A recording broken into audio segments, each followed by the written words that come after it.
Okay, Assalamualaikum guys. Hari ni ada sebuah saga FLX datang mengadu kata dia punya aircon tak rasa sejuk apa semua kan. Lepas tu dia tenang aircon nombor 4 pun memang tak sejuk. So kita orang dah check apa semua memang tak rasa sejuk lah.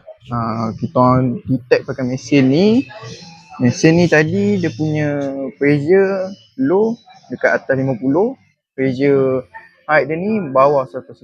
So kita orang suspect ada bocor lah. Jadi kita orang dah check apa semua. Bocor tu berpunca daripada dia punya expansion valve. Expansion valve ni ada bocor lah. Itu yang menyebabkan dia punya aircon ada gas apa semua kan. Lagipun owner tak pernah flushing kereta apa semua kan. So kita orang flushing kan sekali lah. Kau ada filter raya apa semua. Jadi insyaAllah lepas ni kereta ni akan kembali sejuk apa semua lah. So siapa-siapa ada masalah macam ni, nak cek aircon, nak cek bunyi, boleh datang kat Fizi Motorsport, Sawi po.